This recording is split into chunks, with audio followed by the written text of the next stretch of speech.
Sebelumnya mari kita kirimkan surah Al-Fatihah untuk baginda Nabi Muhammad sallallahu alaihi wasallam dan pengarang kitab ini dan guru-guru yang mengajarkan kita semua, begitu juga orang tua kita, wabil khusus kepada siapapun yang hadir pada malam ini. Al-Fatihah. A'udzubillahi minasyaitonirrajim. Bismillahirrahmanirrahim. Ya Rabbal Alamin.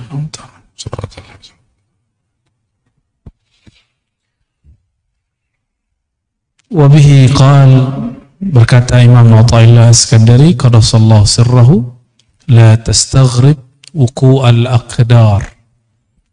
Janganlah engkau merasa aneh, merasa heran. Wuqu'al aqdar. Wuku' artinya terjadi. Apa yang terjadi? Aqdar.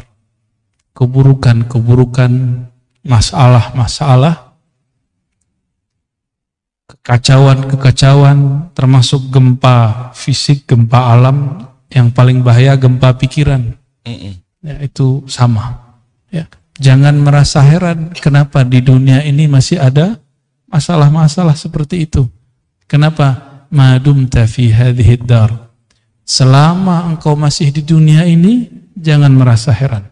Karena ini bukan surga. Ya. Kalau ini surga, pasti nggak ada masalah. Ini di wajahnya ada masalah semua nih. Nggak ada. Anak kecil aja ada masalah. Anak kecil hilang pulpen masalah, mending nangis dia. Kalau kita kehilangan pulpen, santai aja, ya. Beli lagi yang baru. Anak kecil kehilangan penghapus, pusing deh. Tapi ketika umur bertambah, bagi dia itu masalah kecil. Ya. Maka orang-orang yang panik dengan masalah, itu orang yang hatinya masih kecil. Ruhnya masih anak-anak, walaupun tubuhnya sudah menua.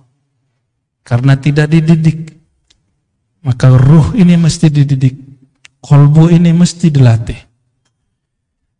Fa'innaha, sesungguhnya dunia ini, ma'abrazat, tidak akan pernah menampakkan illa kecuali ma huwa, apa yang dia mustahiqun wasfuha,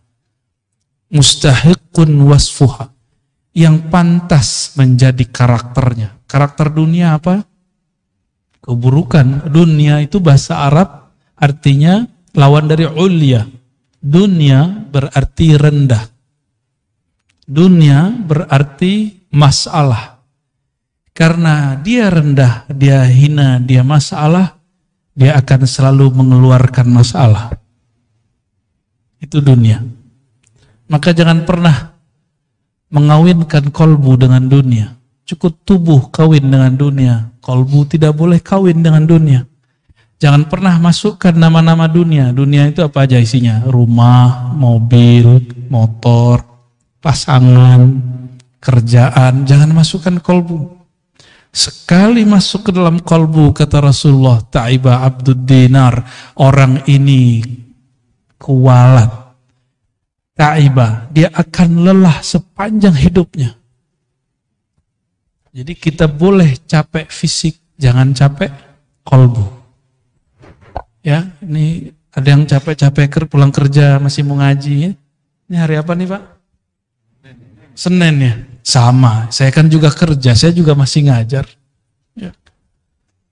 Hari ini karena yang datang guru-guru, maka saya lah yang nyetir.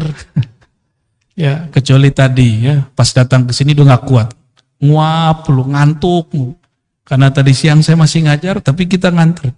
Tapi nikmat, pengorbanan itu nikmat, capek lelah itu nikmat. Jadi orang yang nggak pernah kelelahan itu hidupnya nggak nikmat. Ya, jadi nikmati Pak perjuangan-perjuangan itu. Nikmati lelahmu berkhidmah. Di dalam lelah itu nanti ada rasa. Coba orang yang tidak pernah tahu nikmatnya satu teguk air, puasa. Nanti ketika azan dia merindukan satu teguk itu. Benar nggak? Ya. Orang yang masalah terus di rumahnya udah pisah beberapa waktu, nanti ketemu lagi. Insya Allah nanti ketemu jalannya. Ya. Fa innaha ma abrazat illa ma huwa mustahiqqun wasfuha. Dunia itu apa isinya, itulah yang keluar. Mungkinkah gelas isinya air hitam, kopi, keluarnya teh? Mungkin enggak? Dalamnya putih susu, keluarnya kopi, mungkin? Enggak. Ya, enggak keluar-keluar dari kopi, karena kopian tuh pada senang wajahnya kan. Wajahnya udah hitam-hitam kayak kopi. Apa isinya itu yang keluar. Sama, ini isinya apa, itu yang keluar. Maka orang yang senangnya rumah, ngomongin rumah mulu. Orang senangnya mobil, ngomongin mobil terus. Senang duit, ngomongin duit terus. Senang lawan jenis terus. Apalagi sesama jenis itu ngeri, Pak. Ya. Tapi kita nggak boleh benci sama mereka. Kita hanya benci perilakunya. Karena dia sendiri sebenarnya benci dengan perilakunya. Tapi dia mau keluar dari kondisi itu, dia bingung. Oleh karena itu jangan pernah membenci pemaksiat. Benci saja maksiatnya. Karena satu saat jika kita membenci sesuatu, siapa tahu nanti kita ditakdirkan melakukan itu. Nauzubillah min dzalik. Jadi jangan pernah terbayang kebencian kepada sosok. Walat nanti. Nanti takdir itu berputar. Enggak ada takdir enggak berputar. Al-yaum nudawiluha bainan nas. Itu hari itu takdir akan Allah putar. Suka-suka Allah yang muter. Kan kudrat iradatnya suka-suka dia. Hatta kita sendiri enggak sanggup mengatur diri. Ya. Coba uban udah keluar enggak bisa ditahan, Pak. Pengennya kan enggak ada ubannya kan. Wa wajibun na'tiha atau wa wajibun na'tuha. Dunia apa yang wajib yang sepantasnya dia tampilkan itu yang tampil. Jadi siapa yang berjuang di masjid, berjuang di pesantren, mengabdi di masyarakat, bekerja di kantor, dimanapun aktivitasnya, lelah, masalah, ada orang menghalangi, dakwah kita disikat, dakwah kita itu biasa aja, Pak. Kalau nggak begitu nggak dunia, ya. Kalau nggak ada masalah, antum berarti minta berpisah nyawa dengan badan, mau nggak? Hanya itu maharnya supaya namanya syahid, mati syahid. Ini bukan bunuh diri. Orang bunuh diri nambah masalah. Kalau orang bunuh diri tahu dia apa yang terjadi setelah dia mati, dia nggak mau mati, Pak. Udahlah, sholat belum tentu diterima, bunuh diri. Bunuh diri ini berarti dia putus asa. Orang yang putus asa itu Allah benci kepadanya. Berarti orang ini menilai Allah kehabisan kasih sayang. Nah, ini orang-orang seperti ini Allah nggak suka. Ya. Bismillahirrahmanirrahim. Nomor berikut. Ma tawaqqafa matlabun anta talibuhu bi rabbik. Sebelum sampai ke sana, ini kita sering ulang-ulang. Dunia itu makhluk nggak? Akhirat makhluk? Oke. Yang bukan makhluk siapa? Allah. Pengen dunia datang ke kita atau kita datang ke dunia? Maunya. Ya. Gimana caranya? Dunia itu hanya patuhnya ke kholiknya, ke penciptanya. Terus gimana caranya? Maka dari ujung rambut sampai ujung kaki, dari pikiran paling pangkal sampai ujung, gak boleh lepas dari nama Allah. Kolbu kita gak boleh lepas dari nama Allah, baru dunia datang ke antum. Gak capek kita. Karena dunia kira, wah itu orang-orangnya Tuhan tuh. Maksudnya apa? Itu orang-orang dekat sama Allah itu. Kalau dunia melihat di kolbu kita ada nama dia, ini mah sama gua nih, sama hinanya nih. Ya, kita perbudak aja dia, kita bully dia, kita kerjain dia, kita buat dia lelah lahir batin. Tapi kalau di kolbu kita ada nama Allah, dia langsung, kata orang Jawa, sendiko dauh. Sam'an wa ta'atan. Terbersit Allah kirim, maka hati-hati. Tapi yang membersihkan itu sendiri siapa? Allah juga kok. Gak bisa dibuat-buat, Pak. Saya bersihin gak bisa. Itu namanya ngayal. Ya, angan-angan disebut orang tulul amal, bukan amal. Tulul amal pakai hamzah. Orang panjang angan-angan. Nyamar lewat sholawat, nyamar lewat doa, nyawar. Sebenarnya angan-angan dia yang panjang. Buktinya lagi sholat, lagi sholawat, dia ingat itu. Dia nggak ingat Allah, nggak ingat Rasulullah saat sholawatnya. Tapi masih mending lah, masih mau sholat atau sholawat. Cuma nanti ancamannya apa? Bahayanya. Sekali dia doa, sekali dia sholawat, sekali dia sedekah, hajatnya tidak sampai, maka dia akan mencari kambing hitam. Apa kata ahli surga nanti? Ya Allah, seandainya engkau tidak pernah menjawab doa kami dahulu, tidak pernah membalasi semua sedekah kami, tentu kami hari ini jadi konglomerat di surga. Udah enak di surga, masih belum puas. Ternyata di atas surga ada surga lagi, di atas surga, di atas surga ada lagi. Apa kata mereka? Ya Allah, ini doaku yang dulu belum dikabulkan, cuma sekian. Ada beberapa doa dia belum dikabulkan, itu yang membuat dia naik, sedangkan sholatnya tidak ada satupun yang diterima. Karena sholat dia ria. Sedekah dia pun ria. Berjuangnya pun ria, baperan. Ya, gampang tersinggungan.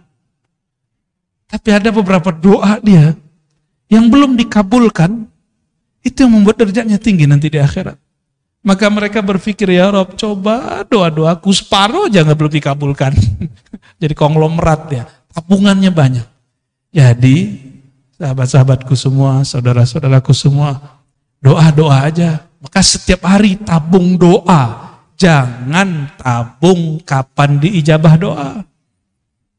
Mau menjadikan doa sebagai wirid?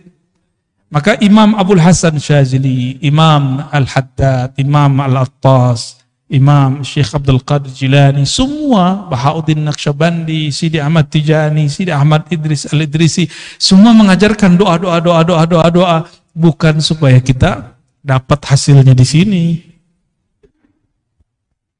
Itu maksud mereka ngajar muridnya. Maka ada Hizib Bahar, Hizib Nasr, Hizib ini, Hizib itu. Yang paling suka saya itu Hizbul Bar namanya. Hizbul Bar. Itu adalah gambaran daripada maqamat rohani Sidi Syekh Al-Imam Abul Hasan Syazili. Sayyidina Ali ketemu orang ini benci dunia, kata dia, ini benci dunia, ini talak dunia. Tetap ketemu Sayyidina Ali ngomong dunia dia benci. Kata Sayyidina Ali apa? Wahai sahabatku, man ahabba syai'an aktsara dzikrah. Siapa yang suka cinta sesuatu, dia sebut-sebut sering. Banyak dia ulang-ulang. Sebenarnya di hatimu kamu cinta dunia. Cuma mau melawan itu atau mau ngeles biar kelihatan bukan cinta dunia. Udah, Sayyidina Ali ajarin cara biar gak cinta dunia. Dunia itu hanya bisa ditolak dengan nama Kholiknya, penciptanya. Maka masukkan nama Allah di dalam kolbu. Ya, banyak. Apalagi orang yang bawa nama Allah, mimpin zikir, nggak mungkin. Dia butuh dunia, atau dunia butuh dia. Yang mana yang benar yang mana?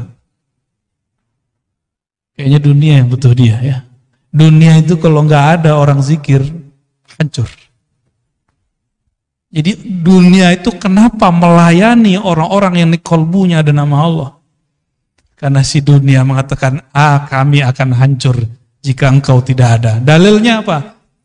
La taqumus sa'ah hatta la yuqalu fil ardi Allah. Hadis Imam Muslim, hadis sahih. Tidak terjadi kerusakan besar di muka bumi bernama kiamat sampai tidak ada lagi yang mengatakan atau dikatakan, disebut-sebut namanya Allah. Jadi selama masih ada yang baca nama itu, antum aman. Jadi baik-baik sama ahli zikir ya.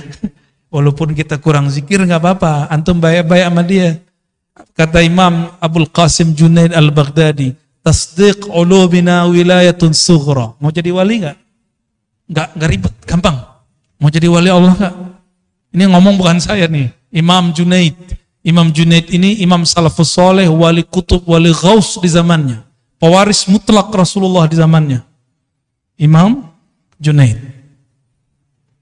Apa kata beliau? Kamu mau jadi wali? Gampang. Tasdiq ulumina. Percaya terima ilmu kami. Bukan hanya zikirnya, ilmunya.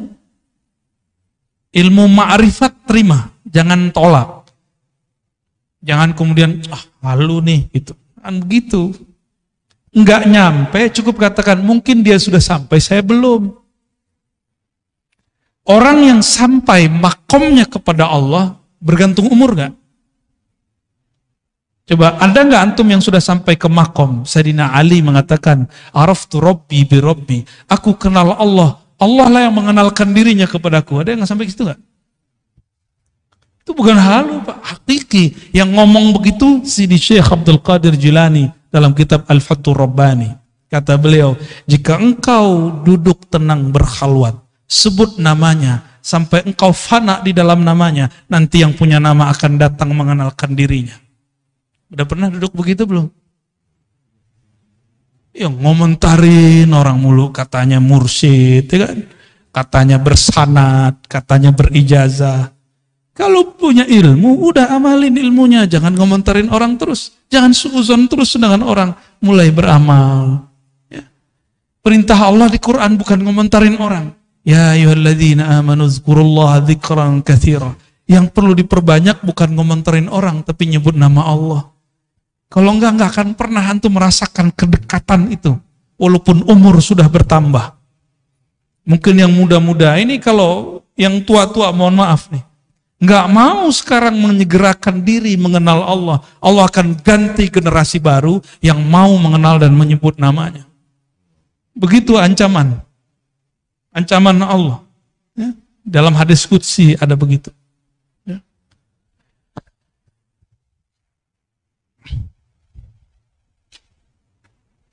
Ma tawaqqafa matlabun anta talibuhu bi rabbik. ولا تيسر مطلب أنت طالبه بنفسك.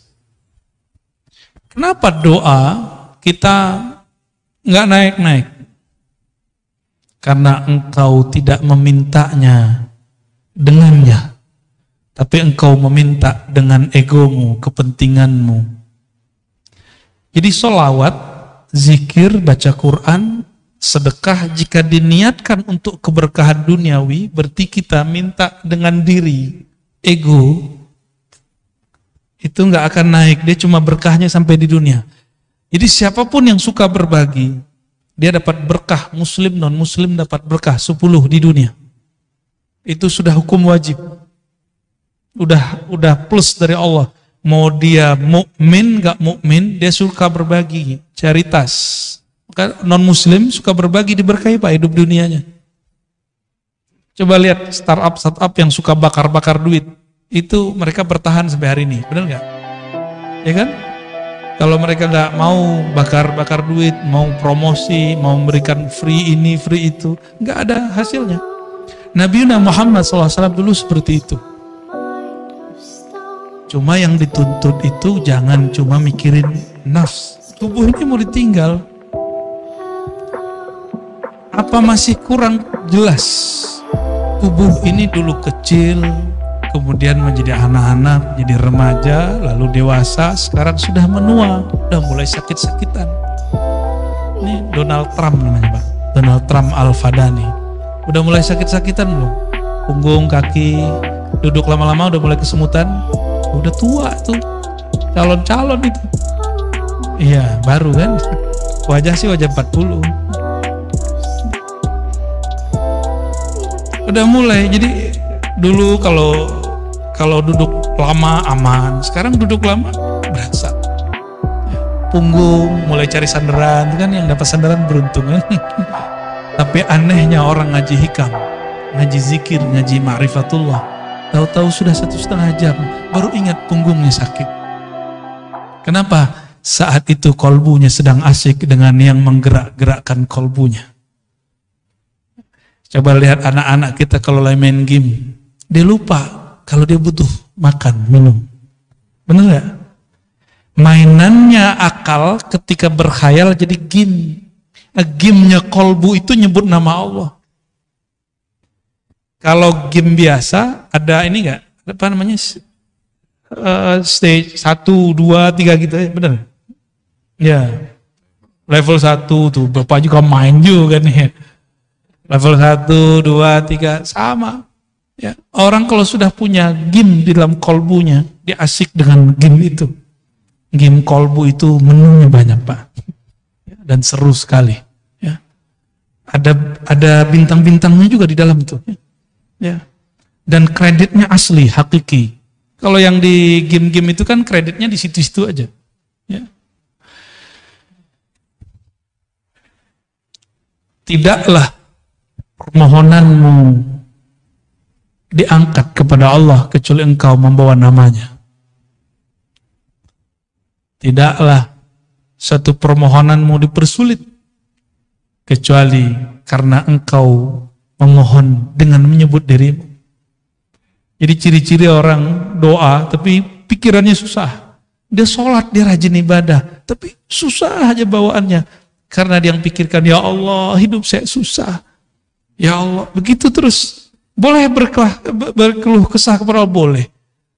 Tapi dia lupa nih. Ya, jadi saya agak sedikit beda dengan beberapa motivator. Kamu doa yang spesifik, biar dikasih sama Allah. Ya boleh sih. Cuma emang Allah itu suruhanmu. Ya. Doa itu kan dalam bahasa Arab fi'il amar, kata kerja, kata perintah. Allahumma rzuqna, ya Allah, rezekikan kami. Kan urzuk itu bahasa Arab, perintah, fi'il amar. Begitu kata Imam Al-Juwaini, diteruskan oleh Imam Al-Ghazali, oleh Fakhruddin Ar-Razi. Apa kata beliau? Beda kita dengan kelompok yang lain. Doa pun juga kata kerja, kata perintah. Pantas nggak kamu merintah Allah? Maka kata-kata itu bukan sebagai perintah kita jadikan, tapi kita jadikan sebagai curhat. Maka tadi, coba diingat-ingat Pak, doa itu jadikan tabungan akhirat. Jangan minta diijabah di sini. Kalau Allah kasih ijabah di sini, anggap itu hanya benefit, fawaid. Maksud kita cuma satu. Kenapa kita manggil-manggil Allah, menyuruh-menyuruh Allah? Bukan isi doanya yang kita maksud, tapi kita dilirik oleh Allah. Maka di Quran itu lafaznya ibtigha'a wajhillah. Mencari lirikannya, menunggu kita diliriknya. Maka di Quran, di hadis misalnya, salah satu la yazurullah yaumal qiyamah, ada 3 golongan yang Allah tidak lirik di hari kiamat. Kan bahaya itu. Kita ingin dilirik oleh Allah semenjak di dunia. Sekali dilirik Allah di dunia, maka dia akan dipandang terus dengan rahmatnya sampai ke akhirat. Mungkin dalam sholat gak khusyuk, udah cari tempat lain. Mungkin di ibadah berbagi. Masih ingat ada, mungkin lupa kisah ini adanya di kitab Syarah Asmaul Husna, Imam Al-Qushairi. Ada orang, udah ibadah banyak gak jadi wali. Kenapa? Ibadahnya masih dengan dirinya. Belum menghabiskan keakuannya. Maka kemudian di suatu kesempatan dia dapat ilmu menghormati simbol-simbol Allah Ta'ala. Nama Allah, tulisannya ada nama Allah. Dia melihat ada orang buang kaligrafi yang di situ tulisannya alif lam lam ha. Bacanya apa? Allah. Dia lihat langsung bergetar hatinya. Ternyata itu kaligrafi lama kertas lama dari papirus. Dia ambil, dia bersihin, kira-kira joroknya udah hilang, kemudian diambil atau dimakan. Dia nggak mau lagi ini kaligrafi, nanti dibuang. Biarlah dimasukkan ke dalam tubuhku, hancur dalam badanku, daripada hancur di tempat yang jorok. Ya. Jadi kalau dia potong-potong satu-satu, sehingga tidak menjadi lagi satu lafaz Allah. Malamnya dia tertidur dan dia bermimpi bertemu yang punya nama. Yang punya nama siapa? Allah. Apa kata yang punya nama? Wahai hambaku, karena engkau menghormati namaku, aku jadikan engkau kekasihku. Sholatnya belum tentu diterima, karena dalam sholat masih ingat selain Allah. Sholawatnya pun belum tulus. ternyata ketulusannya ada saat dia menghormati satu nama. Ya. Jadi kalau Quran jangan taruh di lantai, ya, kecuali nggak ada tempat berdiriin Qurannya. Ya. Oh itu bukan Quran hakiki, iya, tapi kan ada nama Allah, ada nama Rasulullah, para nabi di situ. Ya. Dulu ada satu dosen, nggak tahu di Jawa Tengah apa di Jogja, itu nginjek-nginjek Quran. Kata dia, ini apa? Ini bukan Quran, ini kertas, diinjek-injek. Itu bahlulnya dia. Coba dia kalau berpikir, foto dia, nama dia dirobek orang. Masih ingat dulu Ahok? Ahok dulu di demo orang, terus ada foto dia dibuat X. Nangis dia, Pak. Sedih dia. Udah pernah gitu belum? Oh kalau saya udah sering, antum lihat aja tuh di sosial media. Wajah kita udah X semua orang.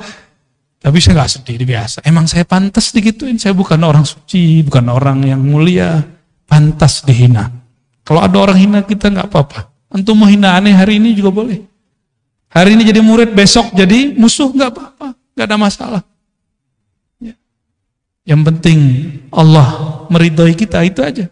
Kita nggak ada masalah. Mau dicoret 1000 kali juga nggak apa-apa. Yang penting Allah yang menciptakan saya nggak coret saya. Antum aja yang coret nggak apa-apa. Ya. Kalau Allah nggak coret, yang dicoret ntar siapa? Sedih. Ya. Jangan bikin begitu. Yang masih punya Facebook nih, saya udah nggak punya Facebook. Di unlike sama orang aja, jantungnya langsung ini, ya kan? Nggak siap dibenci orang, maunya disenangi orang terus. Mau berjuang, mau jadi dai, mau jadi guru, mau jadi mujahid, nggak siap dibenci. Berhenti ente jadi mujahid, ya nanti jadi jahat. Kenapa? Salah satu perjuangan itu pasti dibenci orang. Salah satu perjuangan dakwah dibenci orang. Karena kebenaran yang kita yakini. Pasti. Dan itu sudah sunnatullah. Yang paling banyak dibenci siapa? Baginda Nabi Muhammad SAW. Ya. Sampai diusir. Kita beruntung dakwah-dakwah kita masih dimudahkan oleh Allah di akhir zaman. Ya. Masih dimudahkan, nggak ada masalah kalau ada orang kemudian mempermasalahkan, apalagi Pak pengurus ya, jangan patah arang, jangan kalau kemudian mundur jika ada masalah, biasa-biasa aja. Orang akan tambah dewasa jiwanya, akan terlatih kolbunya, akan murni kolbunya jika ketemu masalah.